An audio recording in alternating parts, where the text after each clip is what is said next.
Hello, Archie Dunlop here with Talking Astrology with Archie. And in this video, I'm going to be looking at the week starting on Monday, February the 17th, 2025. Now, as far as what I'm going to talk about is concerned, I'm going to begin with a preview of the week. I'm going to be looking at the main events of a week and what kind of influence they might have.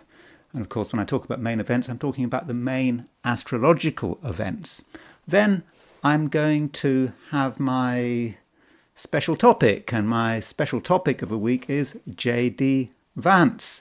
So on Friday, he made a speech at the Munich Security Conference, and the speech gave sort of quite a stir. Remember, he is the Vice President of the United States, and he took the opportunity to criticize Europe, to criticize the ways in which freedom of expression has been restricted in European countries. And it was a major speech. I mean, really quite shocking in its own way. And part of what he was saying was, these European countries, they worry about Russia, but what is the biggest threat to democracy in Western Europe? Is it really coming from outside? It might actually be coming from inside. It could be about governments restricting what their citizens can say. And in this video, I really want to look at J.D. Vance's horoscope and what was happening at the time he made this speech in Munich. And when I've looked at J.D. Vance, I want to finish by considering the I Ching for the week. So I'm going to do an I Ching reading, asking what the week is going to be like, and I'm going to look at things from a perspective of the general situation, and then money, and then career, and then relationships. So let's start off with a preview of the main astrological events. So here is the chart for the start of the week. Midnight on February the 17th, 2025. And you can see that at the beginning of the week, I've set this for New York. There's no particular reason it has to be New York, but it seems to me to be convenient. So beginning of a week, the moon is at 20 degrees Libra. And this is a reminder that in the first couple of days of a week, the moon will be moving in through the Via Combusta, that part of the sky between 15 Libra and 15 Scorpio. And when the moon is in the Via Combusta, things can just happen, things which we weren't necessarily expecting. So the beginning of a week, it's important that we have a little bit of flexibility. If we make fixed plans, then we might be disappointed. But on the other hand, if we have a plan B, things won't be so bad. And if you look at the sun, beginning of the week, the sun is at 28:47 Aquarius. So the sun is getting ready to move into Pisces. And on Tuesday, that's exactly what happens. The sun moves into Pisces, to be precise, on Tuesday at 19 minutes past, 10 o'clock in the morning, London time, on the Tuesday the 18th. That's when it happens.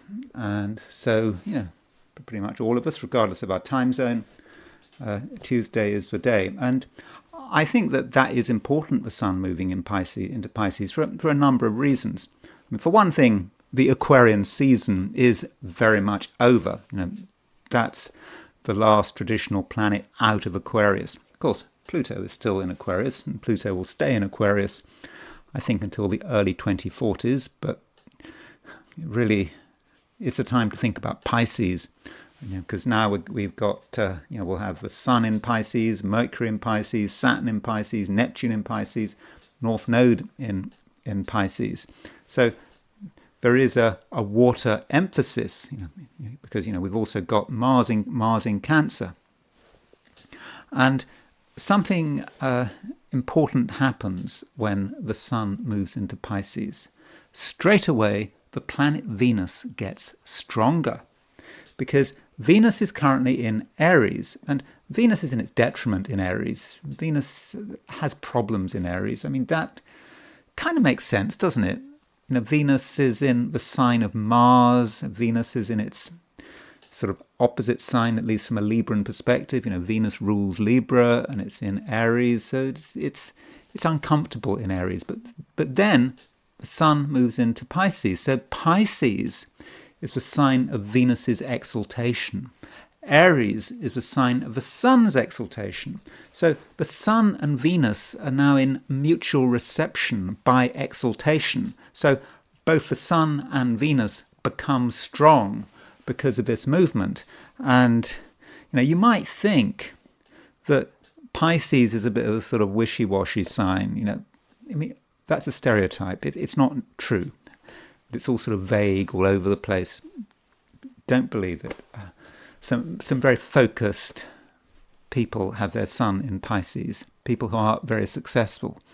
And when the Sun moves from Aquarius to Pisces, it moves from the sign of its detriment in Aquarius. The Sun is in its detriment in this sign. I mean, Sun rules as Leo, so it's in its detriment in Aquarius. To the sign of its rulership via the mutual reception by exaltation. Of course, the Sun doesn't rule Pisces, but because of that mutual reception between Venus and with Venus, there is a feeling that the Sun is moving into its own territory.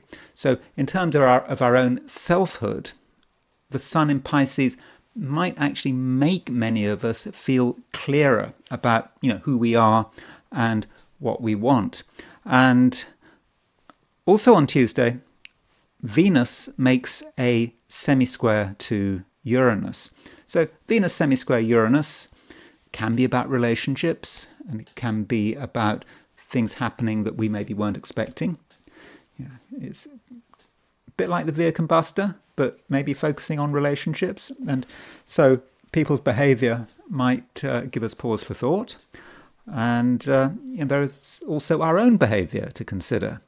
We might behave in a way which is a bit sudden and unexpected and unpredictable. So that's one way in which Venus semi-square Uranus might work. And that might be somewhat disruptive in terms of relationships, but it could also be exciting. Venus also is not just connected with relationships, but it's connected with money and aesthetics, what looks beautiful. Venus semi-square Uranus, strange ideas about what looks beautiful, or even revolutionary ideas. And in terms of money, there could be some surprises about money, for better or for worse. Then, a bit later in the week, on Thursday, we have the Sun making a sesquiquadrate to Mars. So the Sun in early Pisces is 135 degrees from Mars. And, we've got two masculine, assertive, fiery planets. Okay, they might be in water signs, so there's a limit to how fiery they can be. But these two planets, which are very much focused on the ego and being very positive, they're in sesquiquadrate. And that might represent a little bit of anger. People wanting to get their way regardless, and that could be something that is very important. And we must be careful that we don't take things too far with that Sun sesquiquadrate Mars. And I'll be talking about that in detail next week. And also on Thursday we have Mercury making a square to Jupiter. So Mercury in Pisces making a square to Jupiter in Gemini. Now, Mercury square Jupiter might sound a bit difficult. Mercury square Jupiter, what do you think about? Do you think about talking too much, thinking too much, not knowing when to stop once ideas can get out of control? But I don't think this Mercury square Jupiter should be too much of a problem, because Mercury and Jupiter are in mutual reception. So we've got two mutual receptions. We've got Sun-Venus mutual reception by exaltation, and we've got Mercury-Jupiter in mutual reception by sign, because they're in each other's signs. Mercury in the sign of Jupiter, Pisces, Jupiter in the sign of Mercury Gemini. So that Mercury-Jupiter mutual reception actually might be quite positive. It might be a good time for having ideas. And one idea can lead to another. And that could be useful provided we don't take things too far. Then, right at the end of a week, we see another aspect involving Mercury, and we have Mercury trine Mars. Mercury at approximately 17 Pisces, making a trine to Mars at 17 Cancer. And Mercury trine Mars, it's quite a verbal aspect, got lots to say, and it's going to be quite easy to be forceful with our words. Perhaps we'll be too forceful, too anxious to make an impact. So if we are doing a lot of talking at the end of a week, over the weekend, particularly on Sunday, we must make sure that we don't take things too far and perhaps don't take things too seriously.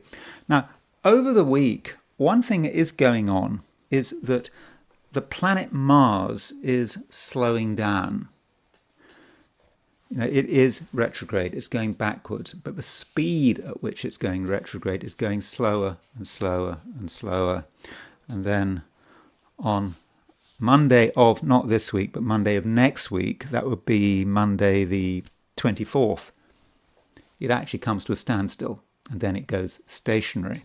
And so this whole period of Mars going retrograde is finally over, and some of us might feel that things are really getting back to normal, and that's certainly something which needs to be discussed in detail. And it's kind of interesting that I think it's the 23rd of February, correct me if I'm wrong, but 23rd of February we've got the German federal elections. And so the German federal elections happen just as Mars is going stationary. Now, talking about Germany, the United States Vice President, J.D. Vance, has recently been to Germany. In particular, he's been to Bavaria, and he has gone to Munich, and he's been to the Munich Security Conference. And he made a speech, and his speech was certainly controversial because he was critical of Europe. I did watch the speech, and I was quite surprised, quite taken aback. You'd think that a vice president would be more sort of moderate and reasonable in terms of what he said, and would sort of made some effort perhaps to flatter his audience, but he was really very critical. For example, talking about the fact that European Union, for all its talk about democracy, it's annulled an election in Romania, but didn't like the way the election was happening in Romania, so it concocted some story about Russian interference as a pretext for cancelling the presidential election in Romania. And there were other examples he gave. You can see his speech on YouTube. I would strongly recommend you look at it, because it really was quite an exceptional speech. And one might think, one could say, if one wants to be critical, what right has J.D. Vance got to go to Germany and lecture the Europeans on how they run their government, run their democracies perhaps, if that's the right word. Maybe it's not. On the other hand, you could say that this is America. This is how America functions. If you look at the American chart, let's just before we look at Vance's chart, just a reminder of America's chart. America is a country which has a strong Jupiter. Jupiter is about a set of values that it believes in, and not just for itself, but in terms of other countries. And we certainly saw this with Biden and Obama and Hillary. They were very much into regime change. If a country didn't suit America's standards or its ideas about democracy, then you work to change its regime. US aid. I had a video about US aid recently. US aid was not just about handing out charity, food for charity out of the goodness of America's heart. It was trying to change hearts and minds, and because America seemed to know how countries should run their own business, in terms of how they run their governments, whether or not they're democratic, how they treat people who are transgender, gay rights, and so forth. And that is part of a way America is. And you could say that you've got a new government which has new ideas about how people should live their lives. And this government, with Trump as president, of course a lot of support from Elon Musk, has ideas about free speech. And people should be allowed to say what they like. And they shouldn't be censored on social media. So it's characteristically American, this idea that you lecture people on how they run their country. That's what America does. So there's nothing particularly unusual about what J.D. Vance was saying at the Munich Security Conference.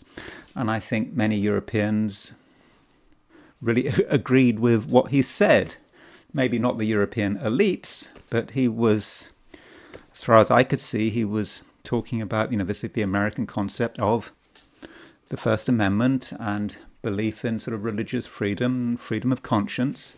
And that's what he was talking about. And I think he was right to say, if you have lost touch with democracy, you've lost touch with your own people, populace, what right can you expect? What right do you have to be supported by anyone? Why should America bother with you if you are trampling over people's rights of the freedom of expression? And so I think what he said was logical. I actually thought it was a very good speech, in my opinion, in my subjective opinion. It was a very powerful speech, certainly. And to begin with, I just wanted to look at J.D. Vance's chart, the man who made this speech. And so here is J.D. Vance, and I've certainly looked at his chart before, and he has Mercury square Uranus. He's got Mercury in Virgo. Now, if you use Placidus house cusps, J.D. Vance has Mercury in the first house. So, of course, if it was whole sign, it would be in the second house. But using Placidus house cusps, Mercury in the first house, square Uranus in Sagittarius. And sort of Mercury in Virgo knows how to communicate. But Mercury in Uranus in Sagittarius can be a little bit outrageous. And J.D. Vance has a reputation for upsetting people with what he says, but at the same time, as we saw in his debate performance with Waltz in the vice presidential debates, he's a very effective debater, and at the same time he actually comes over as being quite reasonable. And I think I got that impression from his speech in Munich. He was reasonable, or it gave the impression of being reasonable, even though his message was very blunt. And that might be his Mercury square Uranus. And he has Venus rising. So Venus rising perhaps is able to soften the Mercury square Uranus. Venus as a planet, it's a planet of relationships. It can smooth things, it can calm things down, and so that's some of the sort of main features of his chart. I didn't really want to go into a huge amount of detail about his chart because I really wanted to consider what actually was going on for him in Munich, and also not just in Munich, but in terms of the time and the place and why Munich might have been important to him. So J.D. Vance was born in Middletown in Butler County, Ohio. And if we take that chart, he was born at 8:11 a.m., that precise moment, but if we ask, what were the planets doing at that precise moment in Munich on August the 2nd, 1984, which would have been sort of 8:11 a.m., that would be a bit later in the day in Munich. So if we relocate Vance's chart to Munich, we get this chart. And I thought this was somewhat spectacular. So if you reset Vance's chart for Munich, you see he's got Venus on the midheaven and Saturn rising. So Saturn rising, because he's got Saturn in Scorpio, and so Saturn rising is judgmental. He certainly has views, and he was lecturing the Europeans, and that could be Saturn rising. But then he's got Venus on the midheaven, but he certainly has a rapport with the place, with Munich. And to sort of illustrate that, we can look at his astrocartography. So if we can see that map in a different way. So if we look at Vance's chart and where his lines are set for Germany, and so here's Vance's chart. Here's Germany, and this is at the precise time that J.D. Vance was born.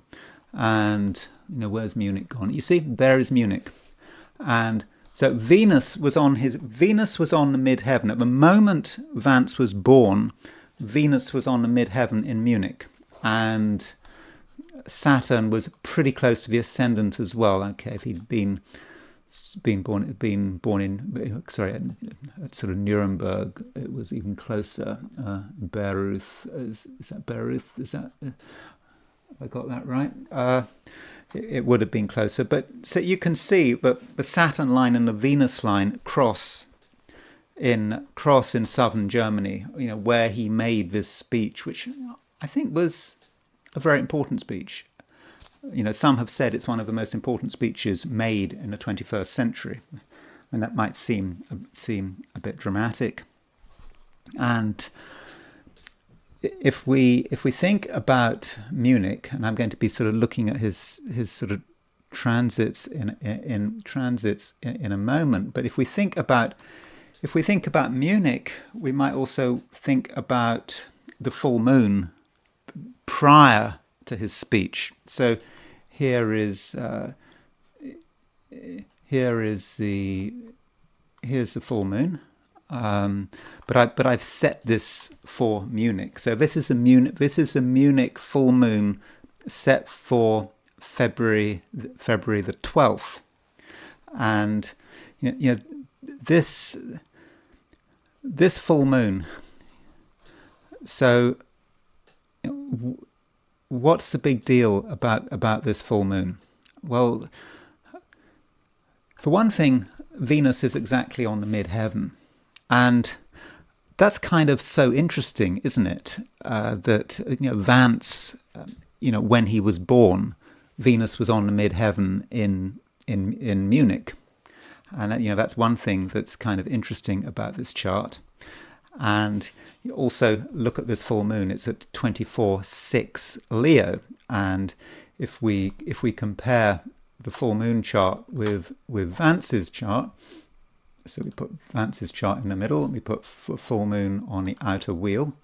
So Vance has his Venus at 23/28 Leo. So this full moon was right on Vance's Venus, and going back to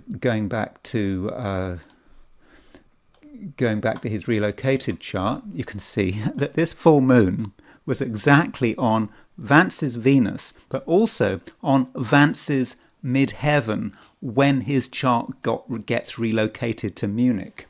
And I think that this is just a wonderful illustration of astrocartography working. It also indicates that the speech was really important. The fact that it was so marked out by astrology.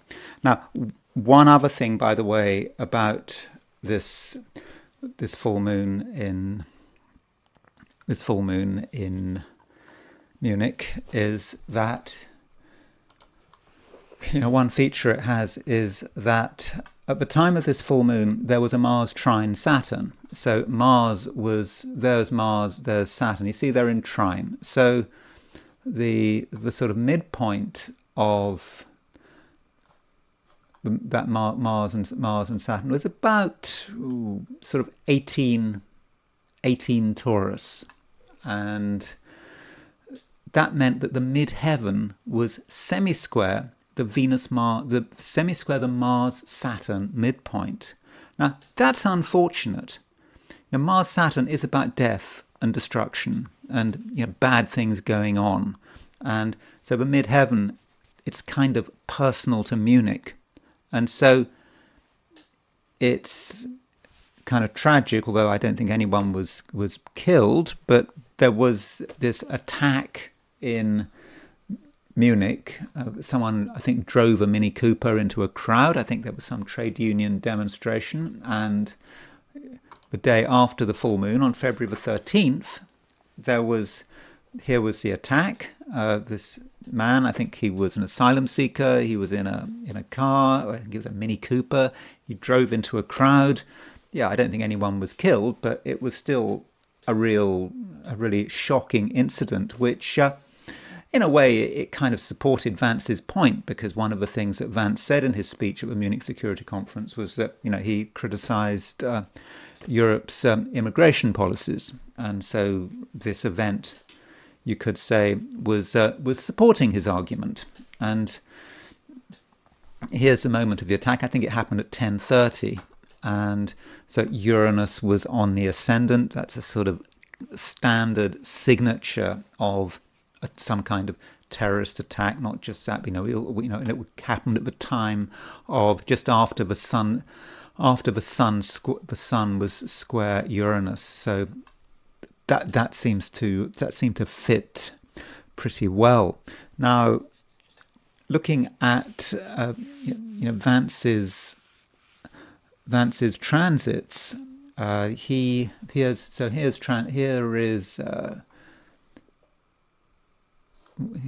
let's find Vance's chart. So here's Vance's chart and his transits at the time of the Security Conference. The time of his speech. I mean, the time of his speech, I just went for 2:30 because I went to the program of the Munich Security Conference, and it said that he was on at 2:30. Maybe he didn't start his speech exactly at 2:30. But Vance has his midheaven at 22 degrees 2 Taurus. So Uranus is on his midheaven at the moment. Now, Uranus is a slow mover, so it's not not necessarily. This is not necessarily the only event connected with Uranus on the midheaven. I mean, becoming vice president is a bit of a Uranus midheaven event. I mean, it really sort of changes things, but it's part of who he is, and Uranus is actually square his Venus. So it's that Venus just keeps coming up, doesn't it? That Venus, which is on the midheaven, if you relocate his natal chart to Munich, Uranus is square that Venus, and so again we just see so many signs that it was a really big event. And so Venus is about relationships, about him trying to be nice to people or how he relates to people. But Uranus, it shakes things up, and perhaps he wants to shake things up, and that's what he had in mind. And at the time of his speech, the sun was at 2606 Aquarius, so the sun was about to cross his descendant, and the sun represents the other. And well, you could say that he probably made a few enemies at his speech in Munich. And then there's Mercury. Mercury was just at 0 degrees 6 Pisces, and Vance's true black moon Lilith is at, I think it's 0 degrees 20 Pisces. So he had transiting Mercury on his true black moon Lilith. And Mercury is about what he communicates. I mean, it communicates perhaps the darkness as he sees it. He sees the darkness gathering around Europe. He sees the unpleasantness of Europe. He sees how Europe is falling apart from his subjective point of view. He may be right, he may be wrong, but this is certainly something he wants to communicate. He wants to communicate it very much. And I look at Mars. Mars is about to go stationary. It's very close to going stationary, and Mars is pretty close to the square of his moon. So his attitude is a little bit hostile.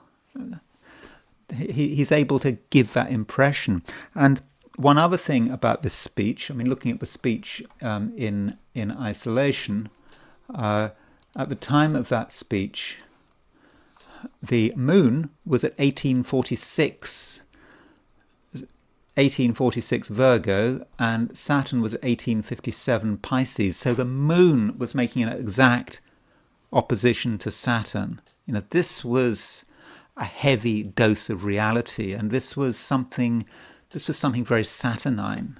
And you could say that what his speech was tough love. He said he respected Europe, he liked Europe, he wanted Europe to prosper, but he was then telling Europe all the things it was doing wrong. And I do think that Vance had a point. Anyway, that's enough on J.D. Vance. I do think that speech was important, and I would urge you to look at that speech if you haven't already, and also, of course, to have a look at J.D. Vance's chart, because it is an interesting chart, and the relocations are particularly, I'd say they were fascinating. So now I want to finish this video by looking at the I Ching. And so just remember, this part of the video is optional. If you don't want me to forecast what the week ahead is going to be like, you just stop watching the video. This part of the video with the I Ching only applies to those who watch me, who watch this coming section of the video. So, and in terms of the I Ching, I do have 4 different sections. I mean, some of these sections may be relevant, others may not be. I start off with a general reading, then I look at money, then career, and finally relationships. So I ask the question, what is the week starting on Monday, February the 17th, going to be like for those watching the I Ching section of this video? And the first hexagram I got, and remember I'm starting off with a general reading, the first hexagram I got was hexagram number 7, which is the army.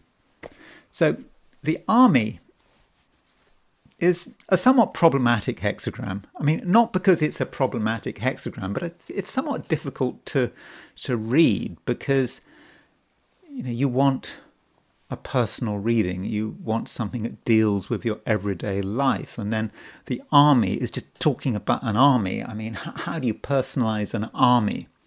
And the army really is talking about people functioning in a group. And this might be a reminder that the I Ching was originally designed for, I don't know, Chinese warlords, Chinese nobility. I mean, that's certainly the view of Greg Winkup in his translation of the I Ching, that that was what it's for. But not all of us can be Chinese warlords. But the army does suggest that this week is about us working in a group, and we have to be aware of how we fit in, and things like group dynamics, and who's leading, who's following, and how we're trying to organize things. I mean, organization does matter. And so we have to ask ourselves, what is our role? Are we there to follow, or are we there to lead? And we have 4 moving lines, so that seems to be quite a hectic week. And we get the bottom line moving, and the bottom line is about the beginning of the matter, and it's sort of trying to organize something. And I think I would say in most cases that will be with other people. I mean, I suppose we can organize things on our own, but we're trying to organize something, and it's just important that the beginning is done properly. We have to be we have to do careful planning. We must make sure that things aren't a mess, that things are properly organized, that everyone knows their place. Because if there's anything chaotic in that early organization, then the thing is not going to end well. And so that's important, and we have to just understand our role and where actually we are. Because if there's role confusion, we don't know whether we're leading or following, then inevitably there are going to be a few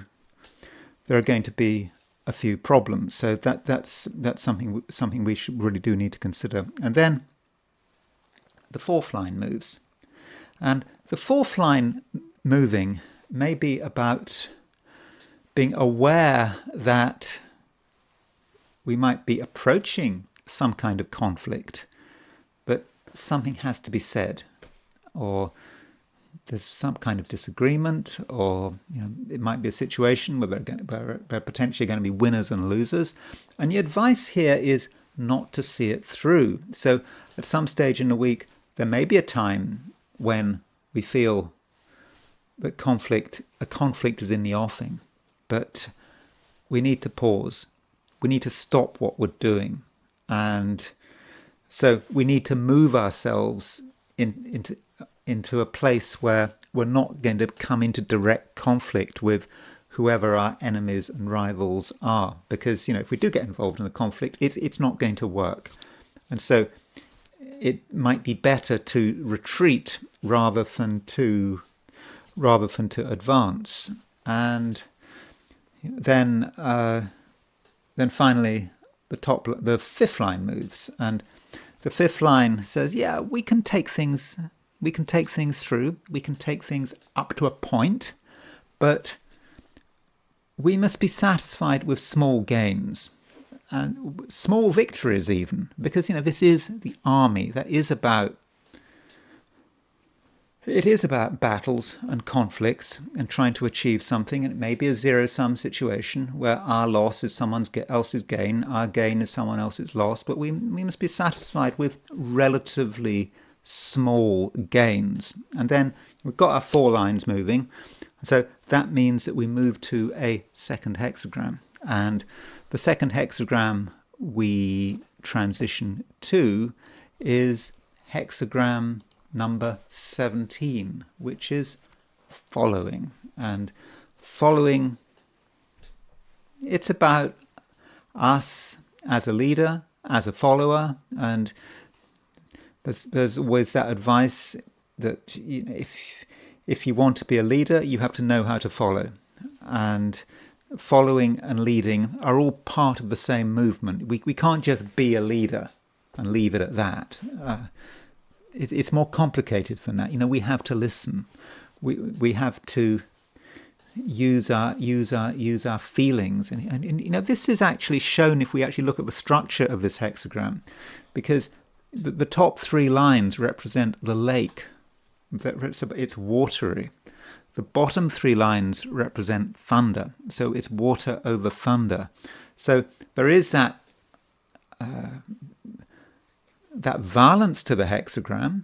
I mean, valence as in the thunderclap, but there's a watery side to it, and somehow we have to sort of take our power and our energy and somehow, retreat a little bit. We don't have to be in the firing line. And, that takes us back to this sort of military analogy. And if we want to be taken seriously, we need to listen. before we can act. And in fact, acting and listening can be part of the same thing. So that's for general reading. So let's now look at things from a perspective of money. So in terms of money,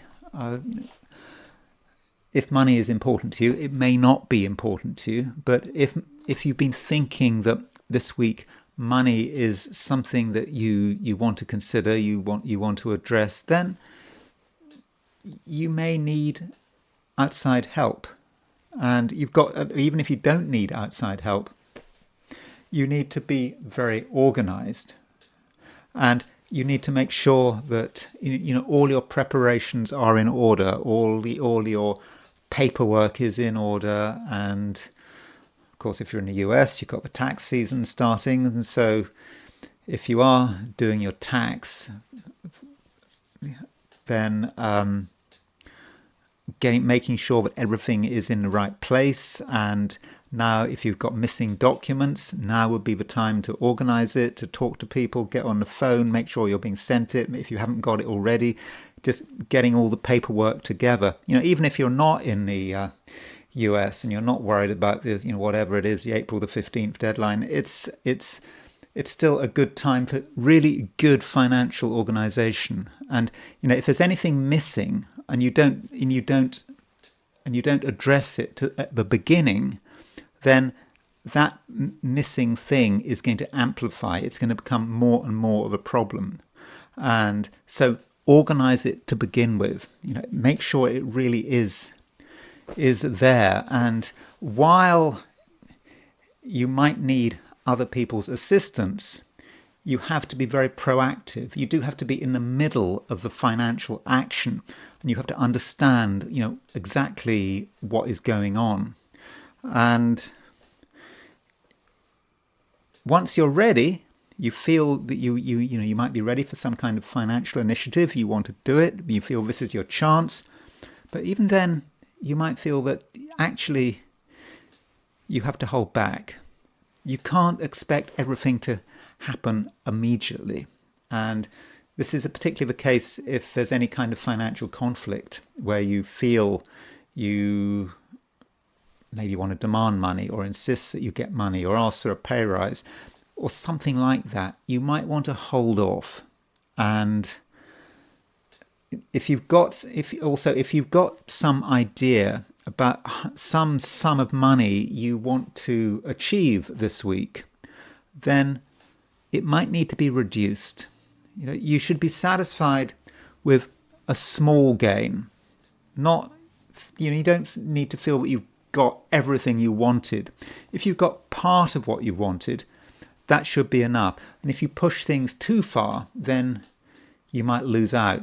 And then we do have 4 moving lines. So because we've got 4 moving lines, we move to a different hexagram, and we transition to hexagram 17, which is following. And following might indicate our own authority when it comes to money. When it comes to money, if we've got ideas about money, then it's a time when we can really express these ideas and talk about these ideas about money. And I think that in many cases people will listen to us. But if we want people to listen to our ideas, we must first be prepared to listen to their ideas. If we try to impose our ideas onto people, you just say this is the way you need to organize your money, I don't think they'll take kindly to that. So don't be in too much of a hurry to completely get your way. And if you do feel that you want to order people around and tell people what to do, then make sure that you're able to be sympathetic and understand what people want and what people are happy with, and a little bit of sensitivity financially could be very useful this week. And then there is career and business. Again, this might not be relevant to you, but if it is relevant to you, then the hexagram we get is the army, and the army is as you can tell from its name, is quite a sort of militaristic hexagram. And it does indicate that if you want to achieve anything at work, then you might need to do it in a group as part of something which is really very organized. And if you're trying to do something on your own, then that might be more difficult. Although you can be a one-person army, but if you want to be a one-person army, you have to be very organized, and you have to be very versatile, and have to know when to advance and when to retreat, and you have to get your timing right. But ideally, you will do things in a group, and you will understand your role within the group. There are times when it's important for you to take the leadership. I mean, armies need generals, but also armies need foot soldiers. And you maybe have to ask yourself, are you a general or are you a foot soldier? Or maybe you're both. Maybe at times during the battle you take the orders, and at other times you give the orders. But you don't want to get things confused. And it is not a situation where it is better to give the orders rather than to follow orders. It's not how you should see it. It's what is appropriate at a particular time. And so this may depend on what your position is in the hierarchy. I mean, if you're working with other people, I mean, if you are working at all, I mean, you may not be working, you might be retired, but if not, then you have a position in the hierarchy, and you need to understand that position. And good organization is important, and you need to make sure that good organization happens right from the beginning. And you need to realize that things aren't always going to go smoothly. And you might reach a point, in fact, I think you will reach a point where you just realize that for the moment you just can't take things any further. You have to stop and take stock of the situation. And that might be something going on at work, maybe mid to late week. You just realize that you can't go any further. You need to understand what's happening, and don't feel that this week everything can be accomplished. You can accomplish some of your ambitions, but not all of them. And it may take another week to really see it through. Now, this hexagram army does move. It moves to hexagram 17, which is following. And this can mean sort of different things. And, one way of looking at following is about you having the responsibility to sort something out for another person. And, that might be that you're doing work for another person, and they want you to find something or sort something out, and your job is to do it and to isolate it. And that is something you can do. And so looking for an answer might be part of what you have to do. And once you've found that answer, then you can report back and say you've solved the problem, and that's certainly going to be good for your reputation. And additionally, following, there is always this ambiguity with following. Is it about following? Who's doing the following? Is someone following you, or are you following them? And do get the difference right, and don't think there's anything wrong with being a follower. Though, if you're used to being a follower, there may be a time for leadership, and you have to get the balance right, because following and leading are both important. And even if you want to be a leader, there may be times when you have to do some following, because following isn't just about following orders. Following is about listening. It's trying to understand what people are saying and being at service, I suppose, if you think about it. I don't know, concepts like servant leader. What is a servant leader? I mean, it's probably overused, that term. So the term servant leader. I actually went through a phase. God, it was some years ago. I actually did a lot of reading about servant leadership, and I actually came to the conclusion that servant leadership was, as a concept, was complete nonsense. But anyway, if you think about servant leader, you have to follow as well as lead. I mean, that really does matter. And finally, there is relationships, and this is perhaps where the concept of the army becomes most absurd. You ask about relationships and you get the army. I mean, what does that mean? It means, to my mind, that, well, firstly, relationships can happen at any level. It's not just about romance or marriages. Relationships can have different dimensions. They can be professional relationships, they can be friendships. They don't necessarily have to involve two people. It can be about group dynamics and how a group is working together. And whatever the relationship is, you need to be serious about it. It is almost a military operation. Now, the other person might not see it as a military operation, but perhaps you should. And that means things have to be carefully planned, carefully organized, and you need to imagine how the other person is going to respond to you. And this might depend on what you're trying to achieve, what ambitions you are in terms of a relationship. So many ambitions. Is it about improving an existing relationship? Could be about splitting apart from an existing relationship. It could be about making contact with someone because you feel it's in your best interest for one reason or another. But whatever it is, got to be carefully planned. You've got to think about how you're going to do it. And if you're dealing with another person, really do think about the power dynamics and who should be in control, who should be calling the shots. And that's important, because a successful army, everyone needs to know their role and everyone needs to know their place. And